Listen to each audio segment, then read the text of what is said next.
अरोग्यता नहीं, केवल चोट और कोड़े की मार के चिन्ह और सड़े हुए घाव हैं, जो न दबाए गए, न बांधे गए, न तेल लगाकर नरमाए गए हैं।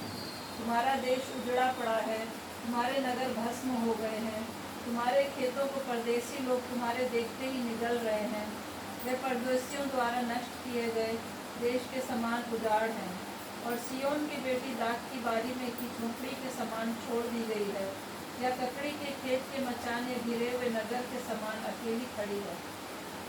आइए प्रार्थना करें। प्रिंस से रिक्वेस्ट करूँगा प्रार्थना में अगुवाई करें मेरे लिए, वचन के लिए और बैठे हुए प्रत्येक जन के लिए, ताकि वचन उनके दिलों में जाए और कार्य करे। आइए प्रार्थना करें। धन्यवाद करते तो मेरे को गुरु प्रार्थना करना होगा दिया, उसके लिए धन्यवाद करते तो जो अगर प्रभु अंकल मेरे प्रभु अंकल वचन सुना प्रभु, तो प्रभु अंकल ने प्रभु आपकी वाणी निकले तो अंकल उनसे प्रभु अंकल जो भी वचन सुना तो उस पर हम अमल करने वाले बन सके। तो यहाँ पर जितने लोग हैं प्रभु वो अमल करें प्रभु, प्लस प्रभु जितने लोग उनसे कॉन्टैक्ट हो तो वो भी इस वचन के थ्रू अमल होने वाले बन सके प्रभु। आपकी आशीष मिले इस वचन के थ्रू प्रभु। और यहाँ पर नहीं प्रभु, जहाँ जहाँ पर आज वचन सुनाया जा रहा है तो वहाँ पर भी आशीष मिले प्रभु। हम करो तो आपके हाथ में सौंपते प्रभु, और यहाँ पर जितने लोग बैठे सबको अपने आपके हाथ में सौंपते। छोटी सी प्रार्थना प्रभु यीशु मसीह नाम से आमीन आमीन आमीन।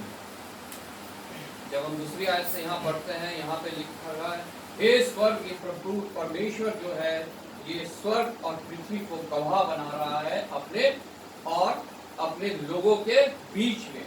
हे स्वर्ग सुन और हे पृथ्वी कान लगा, क्योंकि यहोवा कहता है। ये किसी मनुष्य का कहना नहीं है, ये किसी और जन का कहना नहीं है, और किसी गुरु का कहना नहीं है, और किसी देवी देवता का कहना नहीं है, क्योंकि यहोवा कहता है जिसने तुम्हें रचा है।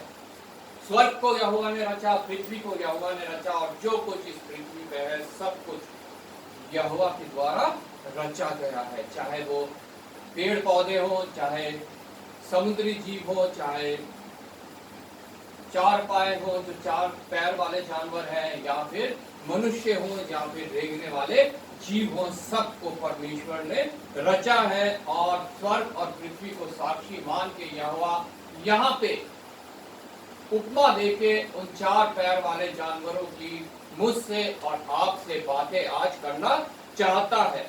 मैंने बाल बच्चों का पालन पोषण किया, यानी उसने मेरा और आप लोगों का, जितने लोग उसके कहलाते हैं, सबका पालन पोषण किया और उनको बढ़ाया भी, परंतु उन्होंने मुझसे बलवा किया। बहुत दुख के साथ आज प्रभु मुझसे और आपसे ये कहना चाह रहा है, कहना चाह नहीं रहा, कह रहा है कि हमने उसके विरोध में बलवा किया है। उसने हमें उत्पन्न किया, उसने हमें बढ़ाया, उसने हमें अपने में मिलाया, उसने हमें मसीह जन कहलाने का अवसर दिया, लेकिन हमने उसके खिलाफ जो है बलवा किया है। वो कह रहा है, बैल तो अपने मालिक को और गधा अपने स्वामी की चरनी को पहचानता है, लेकिन इज़राइल मुझे नहीं जानता, मेरी प्रजा विचार नहीं करती। इज़राइल, मैंने आपको पहले भी बताया, पुराने समय पे प्रभु के चुने हुए लोग इज़राइल थे, और नए दौर में जो मसीही लोग कहलाते हैं वो लोग नए दौर के इज़राइल हैं।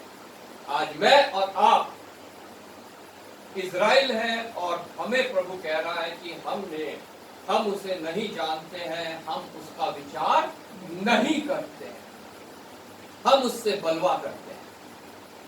ये प्रत्येक मसीही के जीवन में होता है कि वो परमेश्वर से कभी ना कभी किसी ना किसी रूप में बलवा करता है। और ये प्रभु इसलिए सारे मसीही लोगों से आज ये कह रहा है कि तुमने मेरे खिलाफ बलवा किया है। और जब जहां बलवा होता है, जहां परमेश्वर का विरोध होता है, उसके बाद जो है एक डिस्ट्रक्शन आता है, एक तबाही का मंजर आता है। ये हमने अपने जीवन में भी महसूस किया होगा कि जब जब हम परमेश्वर से बलवा करते हैं तो हमारे जीवन में एक तबाही का मंजर आता है।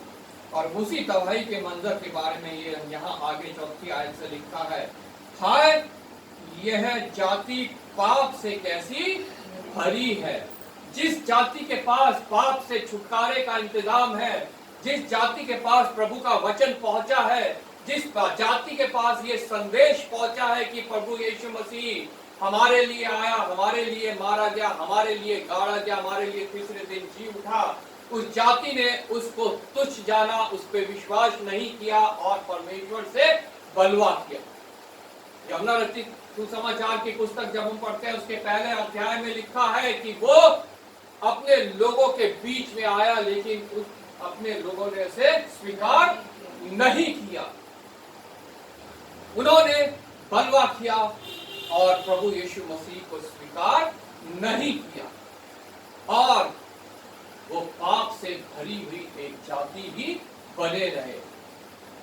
आज मुझे और अपने आप को आप लोग जांचिए, मैं अपने आप को जांचता हूँ, क्या हम वही पाप से भरी हुई जाति अभी तक तो नहीं है कि प्रभु मुझसे और आपसे कह रहा है, हाय यह जाति पाप से कैसी भरी है, यह समाज अधर्म से कैसा लदा हुआ है।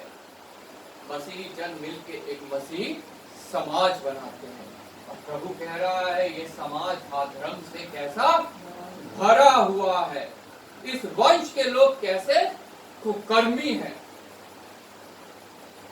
पाप से लदे हुए, अधर्म से भरे हुए, लदे हुए और कैसे कुकर्मी, जिनके काम जो है कितने मेरे विरोध के हैं। कुकर्मी का मतलब क्या है? जिसके काम परमेश्वर के विरोध के हैं, परमेश्वर की निंदा के हैं। यह कितना कुकर्मी है। ये बाल बच्चे कैसे बिगड़े हुए हैं, परमेश्वर के बाल बच्चे तो परमेश्वर की संतान कहलाते हैं, वो कैसे बिगड़े हुए हैं। वो मैं हूं, वो आप लोग हैं। कैसे हम लोग बिगड़े हुए परमेश्वर के बच्चे हैं, लेकिन तब भी उसने हमसे प्रेम किया। आज भी वो हमसे प्रेम करता है और हमारे लिए आज भी एक उपाय उसके द्वारा हमारे बीच में है, प्रभु यीशु मसीह, जिसके चरणों में आके हम अपने विरुद्ध जो ये बातें परमेश्वर ने कही है इसको पलटा सकते हैं और तब हम निष्पाप, धर्मी और सुकर्मी जो है बन सकते हैं। हालेलुया। ये बाल बच्चे कैसे बिगड़े हुए हैं। उन्होंने यहोवा को छोड़ दिया, उन्होंने इज़राइल के पवित्र को तुच्छ जाना, वे पराये बनकर दूर हो गए। उन्होंने यहोवा को छोड़ दिया। जो कोई परमेश्वर से बलवा करता है, उसका विरोध की बातें करता है, काम करता है, अधर्म को अपने जीवन में जो है आने का मौका देता है, वो जन परमेश्वर से को त्याग देता है, परमेश्वर को छोड़ देता है। और जो वचन में लिखा हुआ है वो अनाथ और विधवा बन जाता है। अनाथ कौन है? जिसके सर पे उसका पिता नहीं। जब हम ऐसा करते हैं, पाप से लदे रहते हैं, अधर्म से लदे रहते हैं, कुकर्म करते हैं, तो हमारा पिता हमें छोड़ देता है और हम अनाथ हो जाते हैं। विधवा कौन है? वो स्त्री जिसका पति नहीं है। कलीसिया भी परमेश्वर का एक दुल्हन है और उस कलीसिया में अगर कुकर्मी पाए जाते हैं, अधर्मी पाए जाते हैं और बलवा करने वाले लोग पाए जाते हैं, तो परमेश्वर उस कलीसिया को छोड़ देता है और वो कलीसिया विधवा कलीसिया बन जाती है। आज बहुत सी ऐसी कलीसियाएं संसार में हैं जो विधवा कलीसिया है। कहने को तो वहां बहुत लोग आते हैं, बहुत आराधना स्तुति होती है, हालेलुया, प्रेज द लॉर्ड होता है, वचन कानों की खुजली मिटाने के लिए सुनाया जाता है, कहानी किस्से सुनाए जाते हैं, लेकिन वहां पे उनका पति नहीं है। वो कलीसिया विधवा कलीसिया है और विधवा कलीसिया में जो जाता है वो भी अनाथ है, वो भी विधवा है। हालेलुया। प्रभु का वचन साफ साफ कहता है कि बुलाए हुए तो बहुत हैं, लेकिन चुने हुए बहुत थोड़े हैं। अब हमें ये निर्णय करना है, हम उन बुलाए हुए में हैं कि हम चुने हुए हैं। उन्होंने इज़राइल के पवित्र को तुच्छ जाना, वे पराये बनकर दूर हो गए। आगे लिखा है, जब हम ऐसा करते हैं, परमेश्वर से बलवा करते हैं, तो क्या डिस्ट्रक्शन, क्या हमारे जीवन में जो है उथल पुथल होती है, क्या हमारे जीवन में तबाही आती है। तुम बलवा करके क्यों अधिक मार खाना चाहते हो। परमेश्वर मुझे और आपको आज चेतावनी दे रहा है, प्रत्येक मसीह जन को चेतावनी दे रहा है, तुम बलवा कर क्यों अधिक मार खाना चाहते हो। तुम्हारा सिर घावों से भर गया, मतलब तुम्हारा सिर जो है वो घाव से भर गया, मतलब हमारा देह जो है, जब हम कलीसिया एक देह बनती है, उसका सिर कौन है, प्रभु यीशु मसीह। लेकिन जब हम बलवा करते हैं तो हमारा सिर कौन हो जाता है, शैतान। वो शैतान जिसका सिर प्रभु यीशु मसीह कुचल चुका है। हालेलुया। इसका मतलब उसका सिर जो है वो घावों से भरा हुआ है, और जितने प्रभु को छोड़कर उस शैतान के खेमे में जाते हैं, उनका सर भी घावों से भरा हुआ होता है। हालेलुया। तुम्हारा सिर घावों से भर गया क्योंकि तुमने अपना सिर जो है वो प्रभु यीशु मसीह को नहीं जाना, तुमने बलवा किया और शैतान को अपना मुखिया, अपना सिर बना लिया है। तुम्हारा सिर घाव से भर गया और तुम्हारा हृदय दुख से भर गया। जब हम प्रभु के पास हैं, प्रभु कहता है, हे बोझ से दबे हुए लोगों, मेरे पास आओ, मैं तुम्हें विश्राम दूंगा। प्रभु कहता है, संसार में तुम्हें कलेश होता है, लेकिन डरो मत, मैंने संसार को जीत लिया है। प्रभु कहता है कि मैं तुम्हें अपनी शांति दिए जाता हूं, वो शांति नहीं जो संसार तुम्हें देता है, जो शैतान तुम्हें देता है, मैं वो शांति, अपनी शांति तुम्हें दिए जाता हूं, जिसको तुमसे कोई छीन नहीं सकता। लेकिन अगर हम इन सब बातों को तुच्छ जानते हैं, हम अपना खेमा बदल लेते हैं, हम कहलाते तो मसीह है, लेकिन हमारा सिर उस घाव से भरा हुआ शैतान हो जाता है, तो हमारा दिल, हमारा हृदय खेदित हो जाता है, तबाही से भर जाता है। प्रभु के शांति, प्रभु का आनंद, प्रभु का धीरज हमारे हृदय से निकल जाता है और हम अशांत रहने लग जाते हैं। हमारे को फिर संसार की किसी भी चीज में कोई शांति नहीं मिलती। हम शैतान जैसे हमें भटकाना चाहता है, वैसे हम भटकते जाते हैं, कोई नशे में, कोई और किसी रीति में जो है अपने आप को ढाल के जो है उसमें शांति, आनंद को ढूंढने लगते हैं। लेकिन जो थोड़े पल का होता है और बाद में हमारा हृदय दुख से ही भरा हुआ हम पाते हैं। हालेलुया। तुम्हारा सिर घाव से भर गया और तुम्हारा हृदय दुख से भरा है। तुम्हारे लिए ये तबाही अब आ गई है, क्योंकि तुमने मेरे साथ बलवा किया है। पांव से सिर तक कहीं भी कुछ आरोग्यता नहीं है। तुम्हारे पांव से सिर तक सिर्फ और सिर्फ रोग है तुम्हारे जीवन में। केवल चोट और कोड़े की मार के चिन्ह और सड़े हुए घाव। हमारा शरीर तो चंगा दिख रहा है, अच्छा खूबसूरत दिख रहा है, लेकिन प्रभु का वचन कहता है कि उसमें कोई आरोग्यता नहीं। मुझे छोड़, मुझसे बलवा कर, मुझसे पीछे हट, तुम्हारे शरीर में कोई भी आरोग्यता नहीं। केवल चोट और कोड़े की मार के चिन्ह और सड़े हुए घाव। सच में जब हम प्रभु से दूर हो जाते हैं तो हमारा शरीर भी जो है हमारी आत्मा की तरह जो है वो बीमार हो जाता है। प्रभु से दूर होना, हमारी आत्मा को रोग लगना। और जब आत्मा दुखी, प्रभु का वचन कहता है, जब आत्मा दुखी होती है तो शरीर भी दुखी होता है, शरीर भी रोगी हो जाता है जब आत्मा रोगी होती है। और उसी के विषय में यहाँ लिखा है, हमारे शरीर में केवल चोट, कोड़े की मार के चिन्ह और सड़े हुए घाव है, जो ना दबाए गए, ना बांधे गए, ना तेल लगाकर नरमाए गए। अगर हम परमेश्वर के पास है तो परमेश्वर हमारे लिए ये कार्य करता है, वह हमारे घाव को दबाता है, देखता है इसके अंदर कोई गंदगी तो नहीं है। जब हमारे शरीर में कोई फोड़ा हो जाता है, उसमें पस पड़ जाती है, तो हम उसको दबाते हैं, उसमें से वो गंदगी निकालने के लिए, वो पस निकालने के लिए। लेकिन जब शैतान के हाथ में हम चले जाते हैं तो शैतान हमारे जीवन से गंदगी को निकालता नहीं है, बल्कि और हमारा जीवन जो है वो गंदा होता जाता है, होता जाता है और गंदा होता जाता है।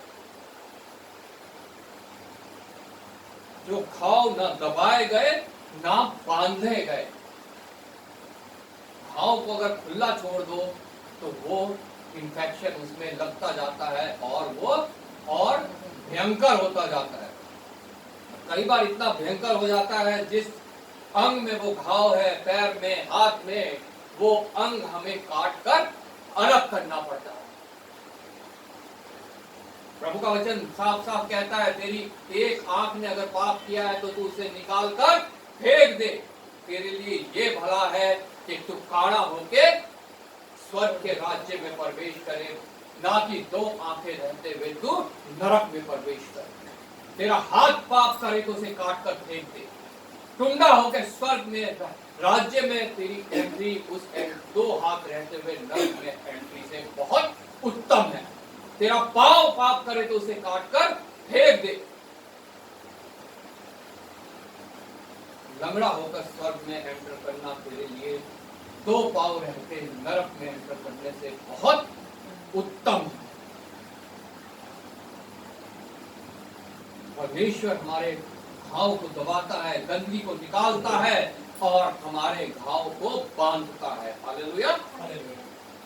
और लिखा है, ना तेल लगाकर नरमाए गए। हालेलुया। ना तेल लगाकर नरमाए गए। इसका क्या मतलब है? तुम्हारे घाव दबाए न गए। हमारे परमेश्वर ने हमारे अंदर से गंदगी उस समय नहीं निकाल सकता जब हम शैतान के हाथों में हैं, और शैतान तो कभी भी गंदगी को दूर करता ही नहीं है, और ना ही हमारे बांधे गए। जब गंदगी निकाल के फिर परमेश्वर अपने वचनों के द्वारा हमारे घाव को बांधता है कि कुछ शैतानी गंदगी उनमें दोबारा घुसने ना पाए। शैतान नहीं चाहता कि परमेश्वर हमारे घाव को दबाए, साफ करे और अपने वचनों के द्वारा उसको बांधे कि संसार की कोई गंदगी फिर उसमें घुसने ना पाए। और ना तेल लगाकर नरवाए गए। मतलब तेल का मतलब क्या है? वचन के द्वारा आत्मा, पवित्र आत्मा। ना ही पवित्र आत्मा उनके अंदर आया और उसने उनके लिए कार्य करने पाया। अगर शैतान के हाथों में हम हैं तो हमारे घाव सड़ रहे हैं, वो बांधे नहीं गए हैं, और ना ही आत्मा मेरे और आपके लिए कार्य करने पा रहा है। यह डिस्ट्रक्शन है, ये तबाही है हमारे जीवन की, जो परमेश्वर से बलवा करके हमारे जीवन में आती है। आगे लिखा है, तुम्हारा देश उजाड़ पड़ा है, तुम्हारे नगर भस्म हो गए हैं, तुम्हारे खेतों को परदेसी लोग तुम्हारे देखते देखते निगल गए। ये सब तबाही आगे जब हम इस वचन को पढ़ते हैं, जैसा अभी हमने पढ़ा है पूरा वचन, उस तबाही को हमारे जीवन में अगर हम प्रभु से बलवा करते हैं तो हमारे जीवन में आने से कोई रोक नहीं सकता है। आगे लिखा है, तुम मुझसे बलवा करके, आगे 12वीं आयत से, अगर तुम जब अपने मुंह मुझे दिखाने के लिए आते हो, तब यह कौन चाहता है कि तुम मेरे आंगनों को पांव से रौंद दो। हालेलुया। जब हम बलवा करके परमेश्वर के पास आते हैं, कलीसिया में आते हैं, हालेलुया, प्रेज द लॉर्ड करते हैं, जोर जोर से गाते हैं, बजाते हैं, लेकिन अगर हम परमेश्वर से बलवा करके आए हैं, हम पापी हैं, हम अधर्म से दबे हुए हैं, और हम कुकर्मी हैं, हमने शैतान को अपना सिर बना रखा है, जब जिसके द्वारा हमारा शरीर पैर से लेकर सर तक घाव से भर गया है, जो ना दबाए गए, ना बांधे गए, ना तेल लगा के नरमाए गए हैं। तो परमेश्वर कहता है कि तुम जब कलीसिया में आते हो तो कौन चाहता है कि तुम मेरी कलीसिया में आकर मेरी कलीसिया को पैरों से रौंद दो। प्रभु इन सब चीजों से प्रसन्न नहीं होता है। 10वें आयत से लिखा है, हे सदोम के न्यायियों, यहोवा का वचन सुनो, हे अमोरा की प्रजा, हमारे परमेश्वर की शिक्षा पर कान लगाओ। सदोम और अमोरा ऐसी जगह थी दो जो पाप से भरी हुई नगरी थी। आज भी मसीही लोग पाप से भरे हुए हैं। ये सदोम और अमोरा मेरे लिए और आपके लिए ये वचन है जो यहाँ सदोम और अमोरा के लिए कहा जा रहा है, वो मेरे लिए आपके लिए कहा जा रहा है। हे सदोम के न्यायियों, यहोवा का वचन सुनो, हे अमोरा की प्रजा, हमारे परमेश्वर की शिक्षा पर कान लगा। यहोवा ये कहता है, तुम्हारे बहुत से मेल बलि मेरे किस काम के हैं। हम आके अपने धन्यवाद बलि चढ़ाते हैं, होठों के बलि चढ़ाते हैं, हालेलुया प्रेज द लॉर्ड करते हैं, लेकिन परमेश्वर आज साफ साफ कह रहा है, अगर तुम शैतान के खेमे के हो, मुझसे बलवा किए हुए हो, तो ये मेरे किस काम के हुए। चाहे वो पास्टर है, चाहे क्वायर लीडर है, चाहे संडे स्कूल लीडर है, चाहे महिला समाज लीडर है, चाहे कांग्रीगेशन है, कोई भी है, अगर वो परमेश्वर से बलवा किए हुए है तो उसका कोई भी धन्यवाद बलि, कोई भी प्रार्थना, कोई भी उसका किया हुआ कार्य परमेश्वर के समक्ष जो है वो क्रेडिटेड नहीं होगा। उसके लिए कुछ भी वो उत्पन्न नहीं करेगा, परमेश्वर को ग्रहण योग्य नहीं होगा। यहोवा यूं कहता है, तुम्हारा बहुत से मेल बलि मेरे किस काम के हैं। मैं तो मेढ़ों के होम बलि से और पाले हुए पशुओं की चर्बी से उभा गया हूँ। मैं बछड़ों या भेड़ बच्चों के बकरों के लहू से प्रसन्न नहीं होता। परमेश्वर हमारे इन बातों से खुश नहीं होता, प्रसन्न नहीं होता। अगर हम उससे बलवा करके आते हैं, भजन गाते हैं, धन्यवाद करते हैं, प्रार्थना करते हैं, परमेश्वर इससे प्रसन्न नहीं होता है। 13 आयत से लिखा है, व्यर्थ अनबलि फिर मत लाओ, धूप से मुझे घृणा है। नए चांद और विश्राम दिन का मानना और सभाओं का प्रचार करना यह मुझे बुरा लगता है। महासभा के साथ अनर्थ काम का करना मुझसे सहा नहीं जाता। ये जो हम फिर करते हैं परमेश्वर से बलवा करके, चर्च में आके जो भी कुछ हम करते हैं, परमेश्वर कहता है कि ये मुझसे सहा नहीं जाता। परमेश्वर के सामने ये फिर अनर्थ काम हो जाता है। तुम्हारे नए चांद और नियत पर्वों को मानने से मैं जी से बैर रखता हूँ। फिर जब हम परमेश्वर के सामने आते हैं और कहते हैं हालेलुया प्रेज द लॉर्ड, हम उसके त्योहारों को मनाते हैं, मानते हैं, तो परमेश्वर कहता है मैं इससे जी से मानने से जी से बैर रखता हूँ। वे सब मुझे बोझ जान पड़ते हैं, मैं उनको सहते सहते उकता गया हूँ। जब तुम मेरी ओर हाथ फैलाओ, बहुत इंपॉर्टेंट बात, जब तुम मेरी ओर हाथ फैलाओ तब मैं तुमसे मुख फेर लूंगा। आज परमेश्वर उन सभी से, चाहे वो मैं हूं, चाहे आप लोगों में से कोई है, चाहे कोई भी मसीही जन है जिसने परमेश्वर से बलवा किया है, परमेश्वर उससे कहता है कि तुम मेरी ओर हाथ फैलाओगे तो मैं तुमसे मुख मोड़ लूंगा। तुम कितनी भी प्रार्थना क्यों ना करो तो भी मैं तुम्हारी ना सुनूंगा, क्योंकि तुम्हारे हाथ खून से भरे हुए हैं। किसके खून से भरे हुए हैं तुम्हारे हाथ? परमेश्वर मुझे और आपको आज भी कह रहा है, तुम्हारे हाथ खून से भरे हुए हैं। तुम्हारे हाथ अपने ही खून से भरे हुए हैं। तुम्हारे हाथ अपने ही खून से भरे हुए हैं। तुम्हारे पास चेतावनी पहुंची कि ये बुरा है, इसको छोड़ दो। वचन के द्वारा तुम्हारे पास ताड़ना पहुंची, लेकिन तुमने उस बात को नहीं माना, नहीं सुना, और तुम आज जो है वो अपने ही खून के इल्जाम में कैद हो। तुम्हारे हाथ अपने ही खून से भरे हुए हैं। तुमने अपना खून अपने आप किया है, जबकि तुम्हारे पास उपाय था। तुम अपने आप को बचा सकते थे। तुम इस बलवा करने के बाद, इस डिस्ट्रक्शन को देख के तुम मेरे पास आ सकते थे। जो तुम्हारे जीवन में बलवा करने से तबाही आई, जख्म आए, उसको देखकर तुम मेरे पास दोबारा आ सकते थे, लेकिन तुमने ऐसा नहीं किया। इसलिए मैं ना अब तुम्हारी प्रार्थना सुनूंगा, ना तुम्हारे तरफ अपना मुंह करूंगा अपने को। लेकिन उपाय अभी भी हमारे सामने है। परमेश्वर ने हमसे अभी भी प्रेम कर रहा है, और अभी भी हम अगर कितने भी घाव से भर चुके हैं, अभी भी उन घाव को चंगा करने के लिए प्रभु हमारा तैयार है। लेकिन उसके लिए हमें कुछ करने की आवश्यकता है।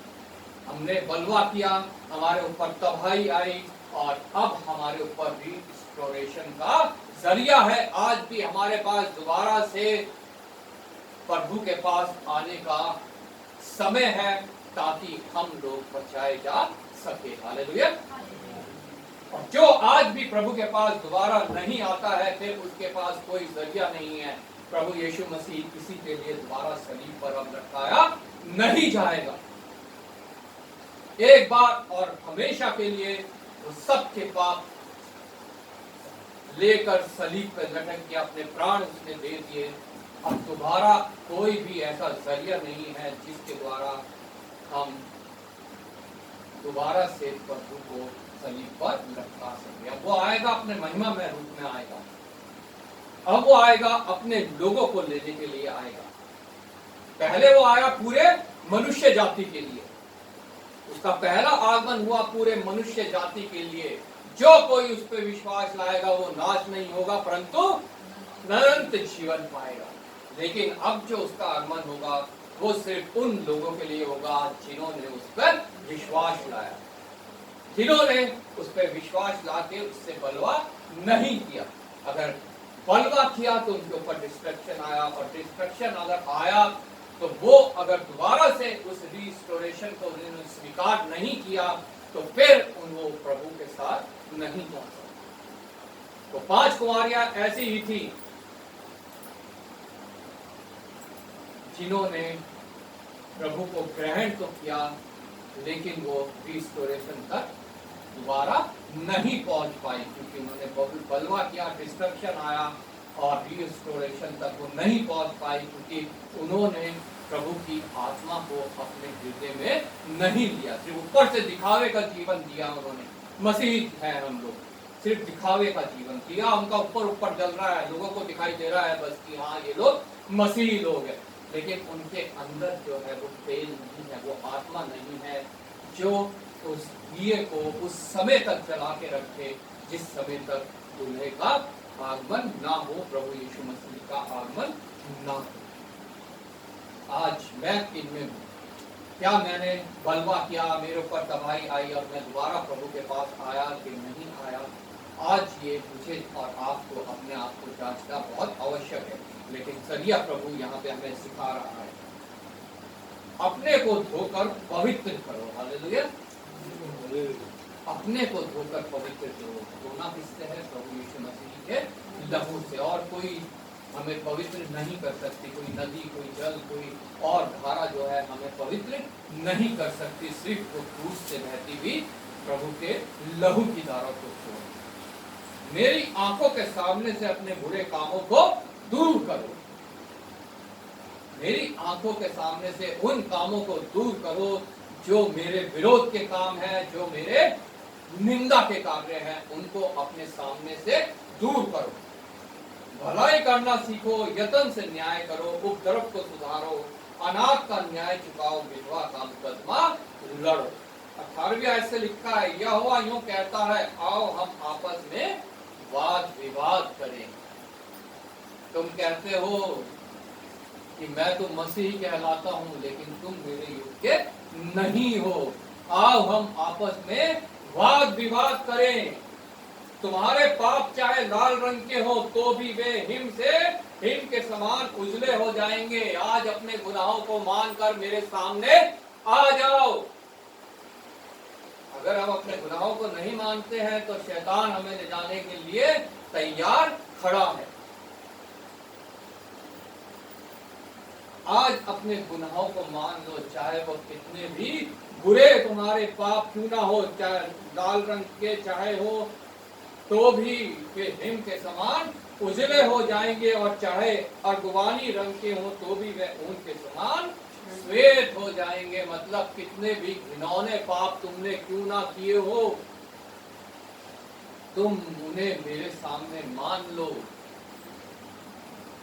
तुम मेरे कहलाते हो तो तुम मेरे बन भी जाओ। हालेलुया। सिर्फ कहलाने से कुछ नहीं होता है, प्रभु का बनना हमारे लिए बहुत आवश्यक है। अगर हम प्रभु के नहीं बनते हैं तो ये हमारे पाप जो लाल है, अर्गवानी है, ये वैसे ही बने रहते हैं, और शैतान हमें अपने खेमे के साथ अपने स्थान पे ले जाने को तैयार बैठा है, जहाँ का आग नहीं बुझता, जहाँ की कीड़ा नहीं मरता। यदि तुम आज्ञाकारी होकर मेरी मानो तो इस देश के उत्तम उत्तम पदार्थ खाओगे। कौन से देश के? जो वाचा का देश है, जो परमेश्वर ने मेरे और आपके लिए, प्रत्येक इजरायली के लिए जो देश परमेश्वर ने तैयार किया है। हालेलुया। जरूरी नहीं है कि वो देश अमेरिका में है, लंदन, कनाडा में है, यूके में है। वो देश जहाँ पे हम रह रहे हैं, वो जगह जहाँ पे हम रह रहे हैं, परमेश्वर ने वो ही हमारे लिए तैयार किया है। और परमेश्वर कहता है कि वहां से तुम उत्तम उत्तम पदार्थ खाने पाओगे। और वो उत्तम उत्तम पदार्थ कहाँ हमें मिलते हैं? इन वचनों में। हालेलुया। शारीरिक तौर पे भी हम खाने पाएंगे, और सबसे बड़ी जो प्रभु बात हमसे करता है वो करता है हमारी आत्मा के लिए। हम आत्मिक रूप से भी परमेश्वर के उत्तम उत्तम पदार्थों को इन वचनों के द्वारा अपनी आत्मा को बल देने के लिए खाने पाएंगे। हालेलुया। ताकि आत्मा बल पाए और परमेश्वर के साथ जाने पाए।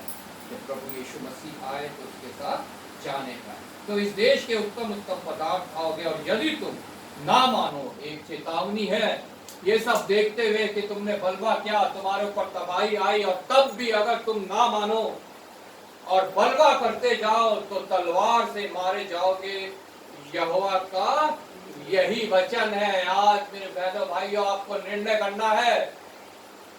हमने बलवा ही करते जाना और शैतान के साथ जाना है, तलवार से मारे जाना है, या फिर हमने प्रभु के आगे घुटने टेक कर दोबारा से रिस्टोरेशन को अपनाना है, दोबारा से प्रभु को अपनाना है, और अपने गुनाहों को मान के जो हमारे घिनौने अपराध हैं उनकी क्षमा पाके परमेश्वर के साथ, प्रभु यीशु मसीह के साथ उस स्थान पे जाना है जिसके लिए प्रभु यूहन्ना 14 पे वादा करके गया, मैं चाहता हूँ अब तुम्हारे लिए जगह तैयार करता हूँ। हालेलुया।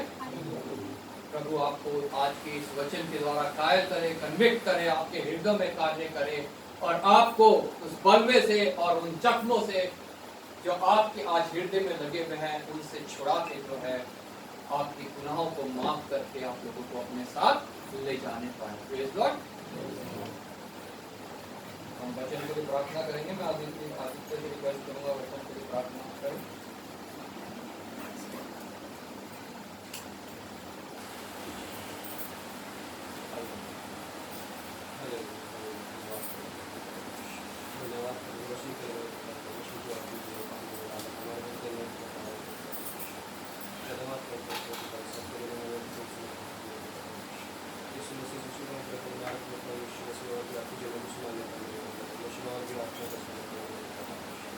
विश्वास करते हैं यीशु मसीह की यही वचन हमारे हृदय में हमारे जीवन में कार्य करने का को सुन के यीशु मसीह को लोगों को सुनाने का यीशु मसीह में लोग हमारी मसीह ज्ञान और दक्षिण में पता करने उसको और आगे तक बनाने का यीशु मसीह और लोगों जीवन बचाने का ताकि और लोग अपने मन बनाने का धन्यवाद करते हैं। आत्मा से बात करेंगे धन्यवाद करते हैं हम इस चीज़ के लिए पिता का दर्शन हो गया आपने वास्तव दिया मुझे उनसे आपने उनसे बात कर मुझे उसकी थोड़ी सी एक बात करी उसमें से बात हुई आमीन। तो खड़े हो जाएंगे, गीत गाएंगे और ऑफर करेंगे। गीत नंबर 391। मैंने पूछा प्रभु से।